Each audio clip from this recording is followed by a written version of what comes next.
Bloomberg Radio, on demand and in your podcast feed. This is Bloomberg Daybreak Weekend, our global look at the top stories in the coming week from our Daybreak anchors all around the world. I'm Tom Busby in New York.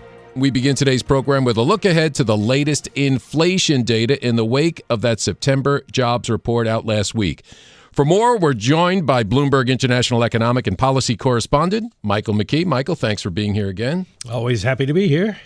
Well, let's talk first about this past Friday's September jobs report, which you have described as, quote, the mother of all upside surprises. Not bad. You know, we had a kind of a unusually high jobs report with, for the month, 336,000 jobs being created, but also 119,000 added for July and August. So you're well over 400,000.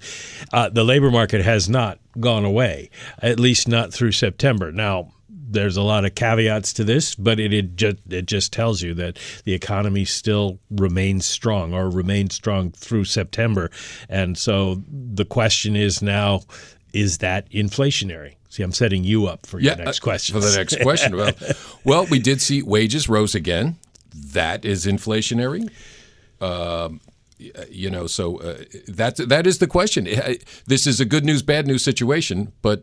Well, let's talk about the wages. They rose 0.2%. The forecast was for a 0.3 rise, and some economists had forecast a 0.4 rise because this all relates to the survey week, the week that includes the 12th, and then the months and weeks between the two surveys. And there was a longer time between the surveys, so people thought maybe we would see higher wages this time. Instead, we saw a lower than expected wage gain, and that pushed the year-over-year number down to 4.2%. That is still higher than the Fed's 3 to 3.5% they'd like to see, but it is progress. So it's hard to argue that the 336,000 jobs created was a inflationary event in and of itself.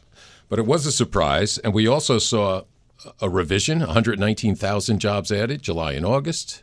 ADP predicted just 89,000 private sector jobs. Boy, were they wrong. Yeah, they were quite different. They would argue they're not wrong because they're not predicting, but the economists were wrong too, in the sense that the change in private payrolls forecast was 160,000, and we got 263,000. So nobody is covered in glory with the forecast this time. Yeah, real surprise. Now, you brought up inflation this week. We'll be looking at inflation. PPI for September out on Wednesday. CPI for the same month out on Thursday. What do you expect to see? Well, the forecasts are we're going to see a real slowing in inflation with the PPI for final demand. That's kind of the main figure that people look at, up just 0.3. That's less than half of what it was the prior month because we saw energy prices sort of flatten out. Oil prices didn't start to go down until October, but we're not going to get the same upward pressure that we did. If you look at the core PPI, just up 0.2%, which is also lower than the previous month. So it would suggest that progress is still being made in the pipeline. CPI is also expected to be good news. The headline up only 0.3. It was up 0.6 in August, and that was largely because of energy. So hopefully the drop in energy is going to be good news. The core rate up is expected to be up 0.3, which is unchanged from the prior month, but both the year-over-year CPI and the CPI core will go down, and they keep moving towards 2%, not at an enormously fast pace, but fast enough that it suggests we are still seeing progress. And we could see more, as you said, in October, just the first week. Oil down 10%, West Texas. And gasoline prices never really went up when oil went up, and they're going down still. So that will really register in the October CPI if that trend continues. Now, also on Wednesday, we get minutes from the Fed's latest meeting. And obviously, this is leading into the next meeting October 31st, November 1st.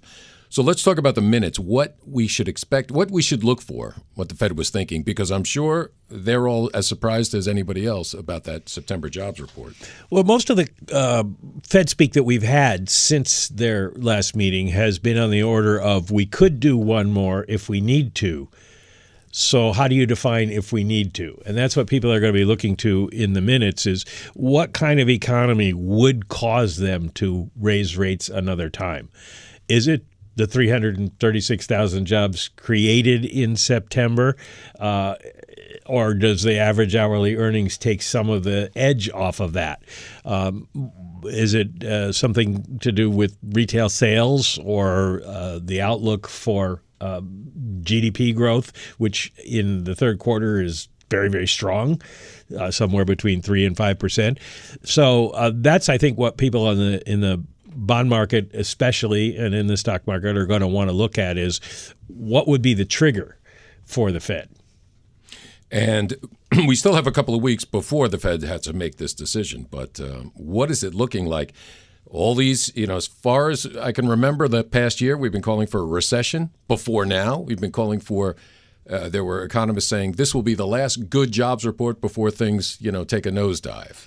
I think what we're likely to see in terms of the recession forecasts is keep the forecast, just push the date out. That's right. Keep going. Because the feeling is with rates where they are and the economy as hot as it is, that this can't continue. They call that Stein's law after Herb Stein, is that which cannot continue will stop. And there's a feeling that maybe that has to happen, but a growing feeling that maybe not. This is not what you would call a sustainable level of hiring that we saw this past week. But if we can continue to see job growth, that will continue to power consumer spending. If prices are coming down, then the G word comes into play, Goldilocks. And so we'll see. And you saw in the reaction to the jobs report on Friday, we saw the Fed funds futures only price in a 32% chance of a rate increase on November 1st. Now, that's up from 22%, but it's still only a one-third chance that the Fed will raise rates again. So the markets are waiting for additional data as well. Everybody's data dependent. Yeah. Now, speaking of data, let's talk more about the rates because in housing, now we have a 7.5% rate. And even that is not affecting housing like it should. It's more that there are not enough houses for sale. So you're right. The consumer's still strong. Consumer's still spending. People still have this demand. We saw auto sale, and we know those auto loan rates have gone up.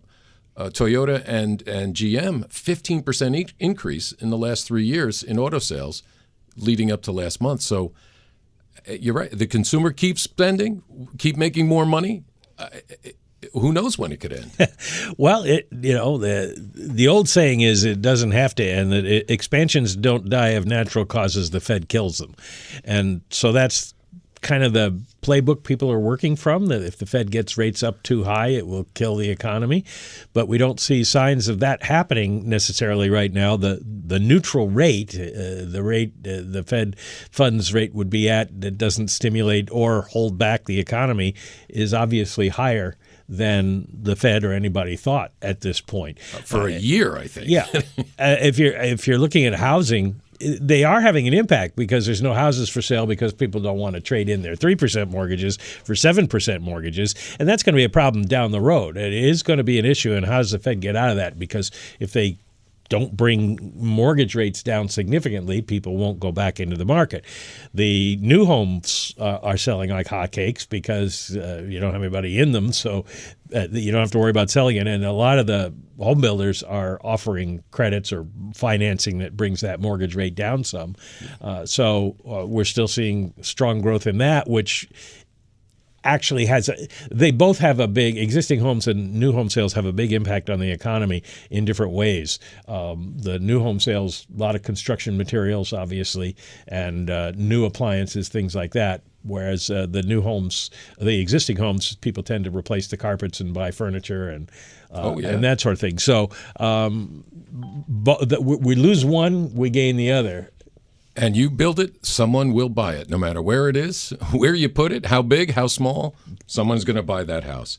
Bloomberg's international economic and policy correspondent Michael McKee. Coming up on Bloomberg Daybreak Weekend, we head across the pond and look at Ireland's upcoming budget with the country's financial services minister. I'm Tom Busby, and this is Bloomberg. This is Bloomberg Daybreak Weekend, our global look ahead at the top stories for investors in the coming week. I'm Tom Busby in New York. Up later in our program, the race for House Speaker is heating up. But first, while many countries in Europe are struggling with large budget deficits, Ireland is forecasting a run of big surpluses.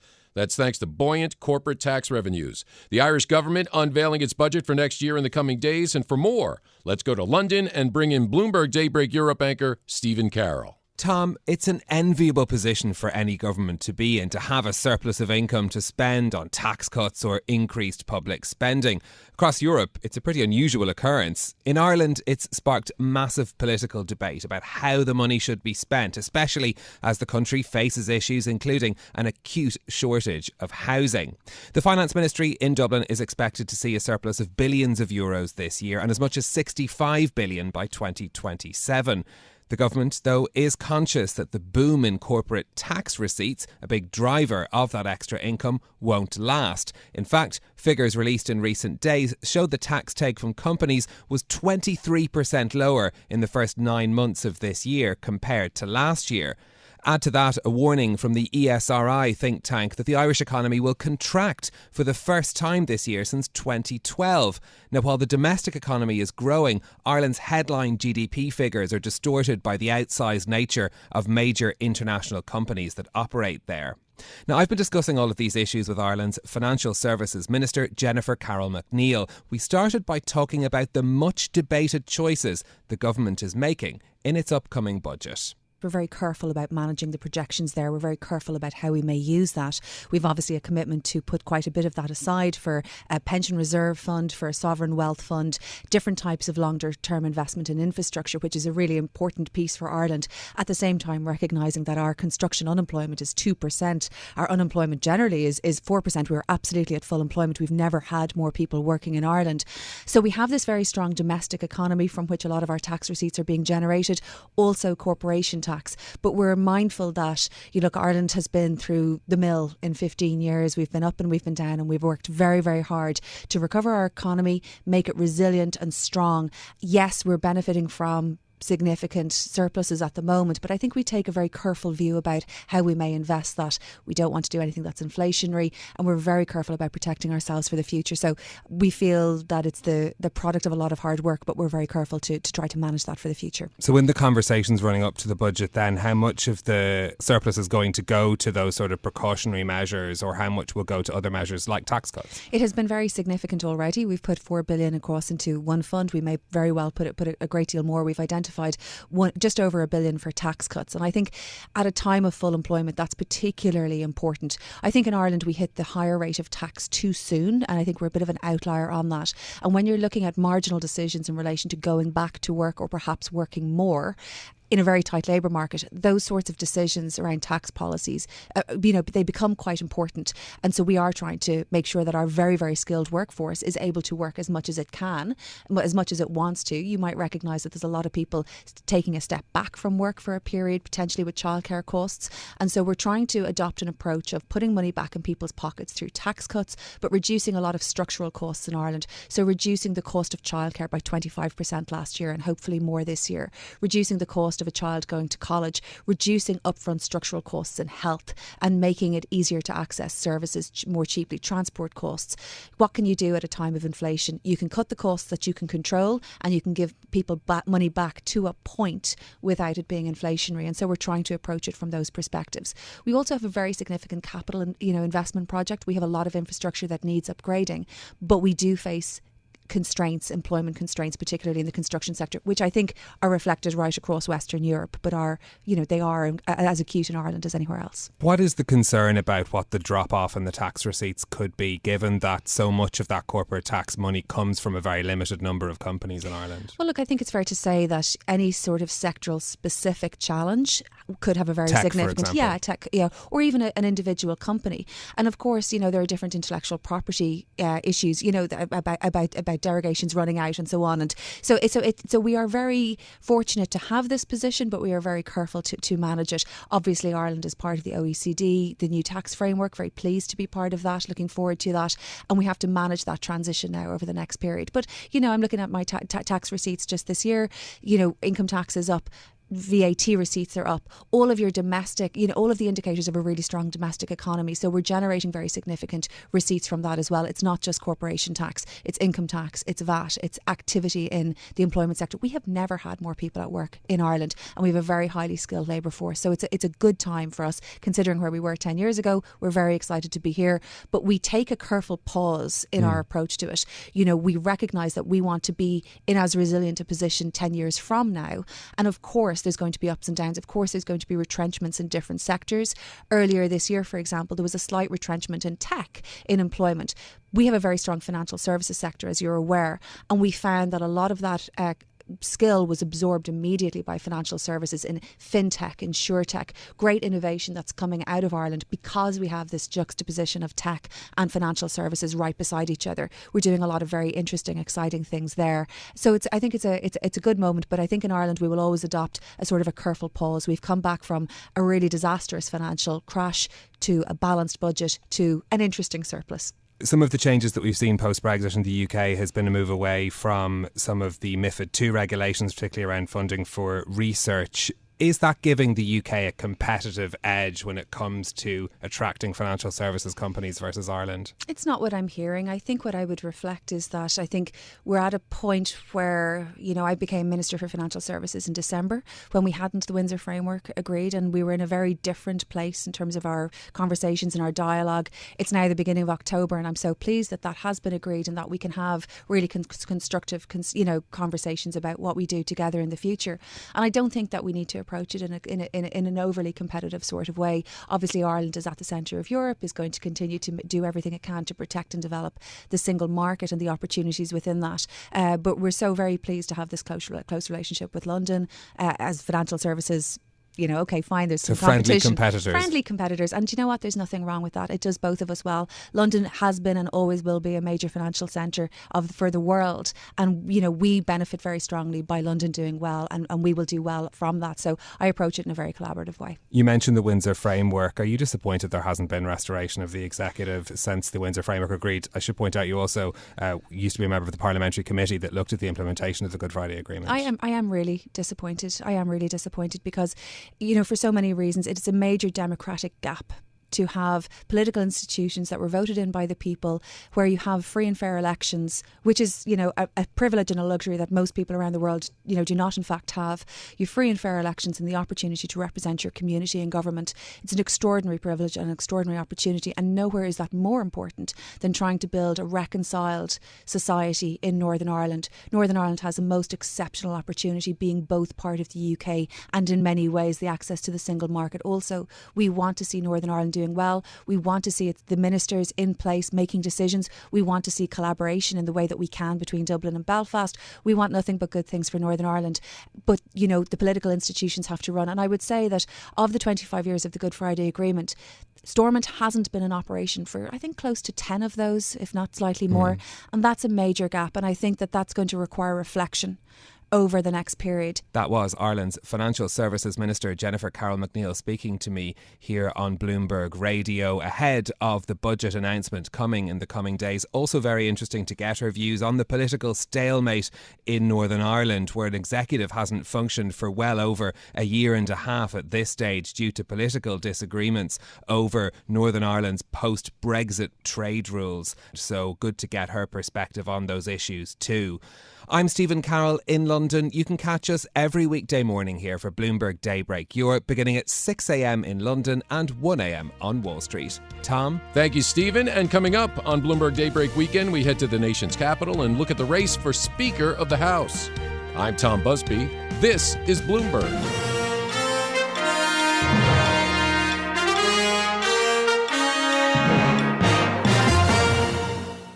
Bloomberg Radio, on demand and in your podcast feed. I'm Tom Busby in New York with your global look ahead at the top stories for investors in the coming week. One of the biggest political stories we're watching this week is the race for Speaker of the House. Republicans will host a candidate forum on Tuesday, and the closed party election will take place on Wednesday. There's no timeline for electing a speaker on the House floor. Now, for more, let's head to our Bloomberg 99.1 newsroom in Washington and Bloomberg Sound On co-host Kaylee Lines. Yeah, Tom, that's right. After an historic week in the House of Representatives that saw the ousting of Kevin McCarthy as Speaker through a motion to vacate brought by Republican Congressman from Florida, Matt Gaetz, this coming week promises to bring drama all its own as the House attempts to decide on who the next Speaker will be. Here with me for more is Megan Scully, who leads Bloomberg's Congress coverage here in Washington. So, Megan, this is promising to be kind of chaotic. Chaotic seems to be the status quo in the House of Representatives at the moment, and there's a lot of individuals to talk about. So I'd like to take them kind of just one by one, beginning with one individual who this past week got the endorsement of former President Trump. Congressman Jim Jordan from Ohio, the chair of the Judiciary Committee. What are his strengths and weaknesses as a Speaker candidate? Sure. So Jim Jordan is probably best known for being a bomb thrower within the caucus. He doesn't like to wear a jacket. He's very sort of anti-establishment. And he is one of the lawmakers who's leading the impeachment inquiry against President Joe Biden. This all plays very well for, as does Trump's endorsement, for the hardliners in the party. Many of the same who had issues with Kevin McCarthy and really, worked against him during his very short term as Speaker and ultimately ousted him.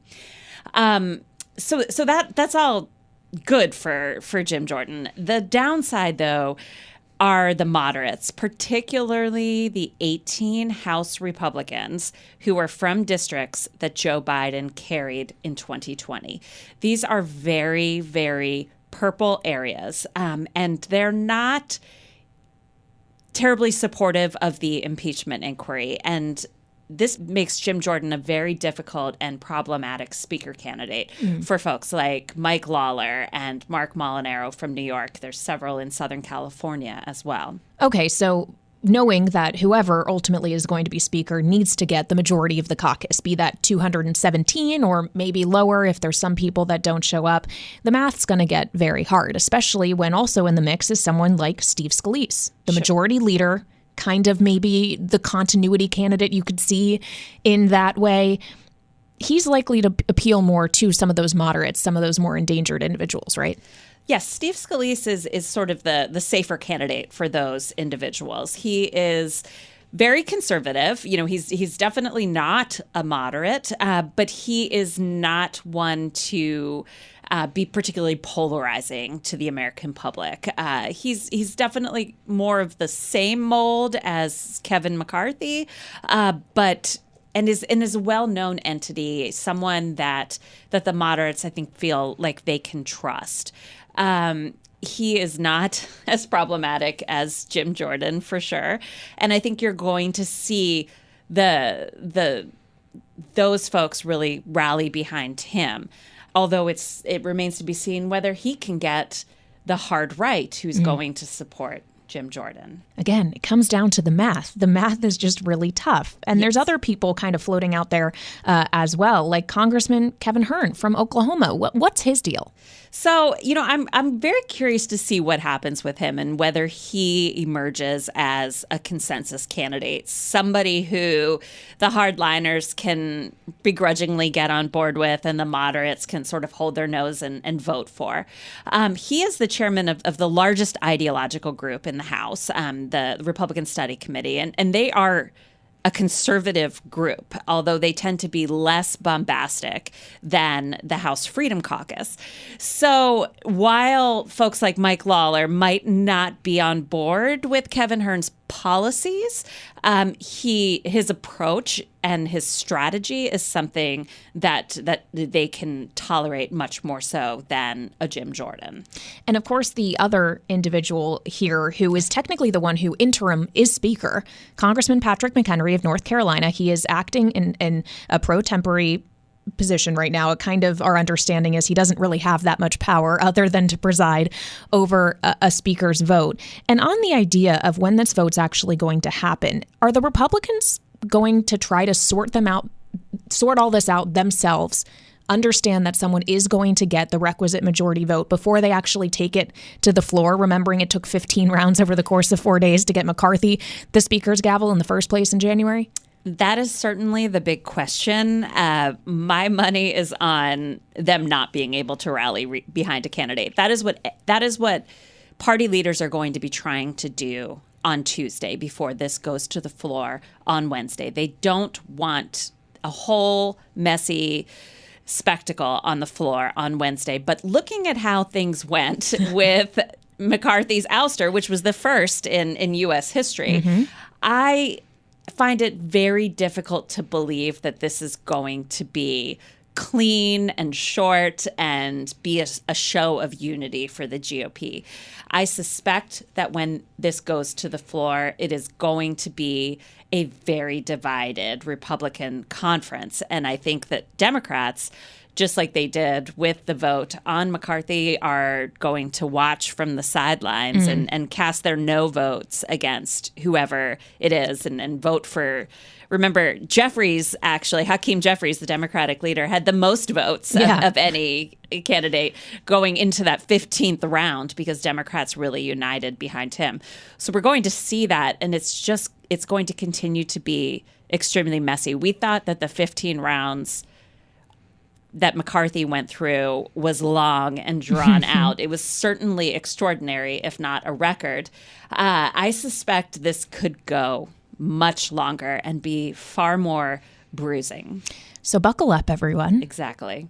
That's what's going to come on the floor potentially this coming week. I also want to talk about a letter that 45 Republican members of the House wrote about what happened this past week. This includes the likes of Mike Lawler, who you've mentioned a few times. He signed this letter along with 44 others. Part of what they wrote, this is a quote: "Ashamed and embarrassed by what happened on the floor this week, we refuse to allow the 8 members who abandoned and undermined our conference to dictate every outcome in policy and personnel for the remainder of this Congress, including the upcoming selection of the Speaker of the House." They're talking about the motion to vacate, Megan.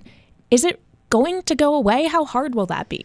It's extremely hard. This motion to vacate was something that Kevin McCarthy had to agree to be elected Speaker. And what that is essentially, and how we saw that play out, was it only took one member to bring that to the floor, and then it required only a simple majority of the House lawmakers present and voting to oust the Speaker.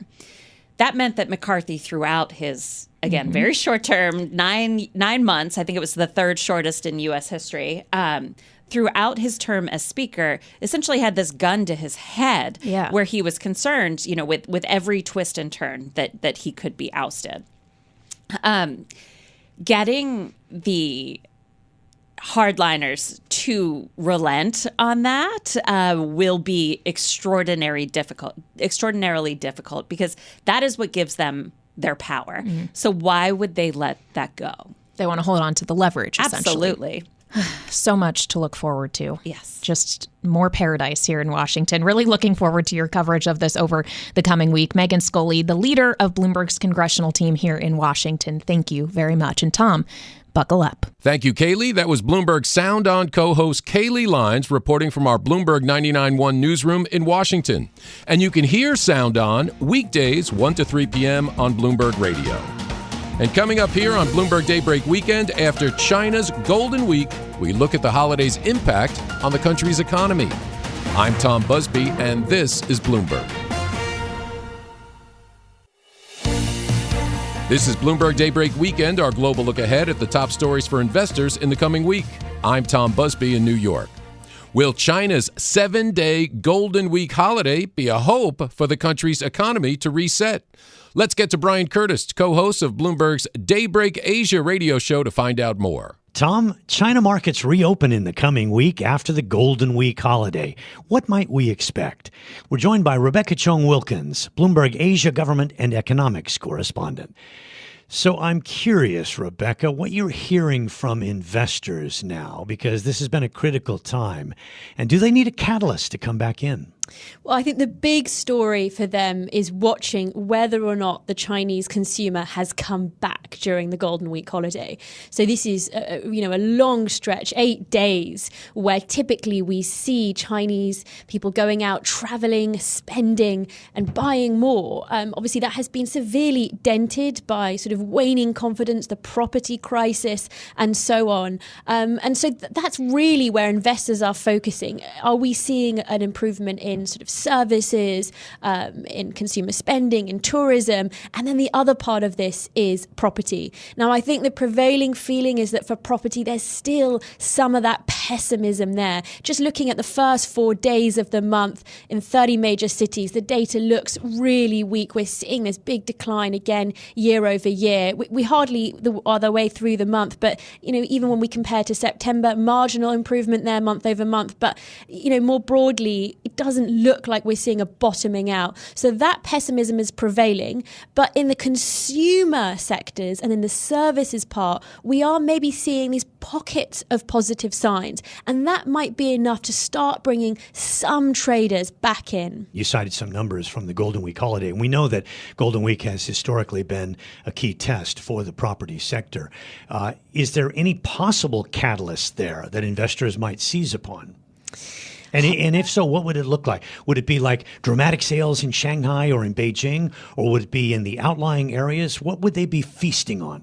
I think there are a couple of elements there. So the first is, and I'll just say, we're not really expecting this, but the first would be to see a more comprehensive approach from the government to try and support the sector. What we've seen so far has been very piecemeal, very localized, and pretty focused on specific regions or specific cities. Now, if we saw some kind of bigger restructuring program or bigger supportive policy program that we saw, for example, in 2015, the regeneration of the slums, anything that was more comprehensive from the central government, I think that certainly would be a sign of a different MO from Beijing that would be taken very positively. We haven't seen signs that that's coming, but of course it remains an option depending on how long, how much economic pain that Beijing can be willing to endure. You had oversupply and you had property developers get in trouble. But then you also have a big fall off in demand. What is the main cause of the drop in demand? Well, it is the crackdown that Beijing has rolled out into the property market, which is specifically focused on this idea of cracking down on speculative buying of property market. That speculative bet is what has driven the production of oversupply, particularly in those smaller cities. That if you bought a second, third, maybe a fourth or a fifth property, it was a guaranteed way to increase your wealth because the value of those markets was just going up and up and up and up. Now that trend has stopped. Not only has it stopped, but the demand for buying, the demand for renting has fallen and prices have fallen off.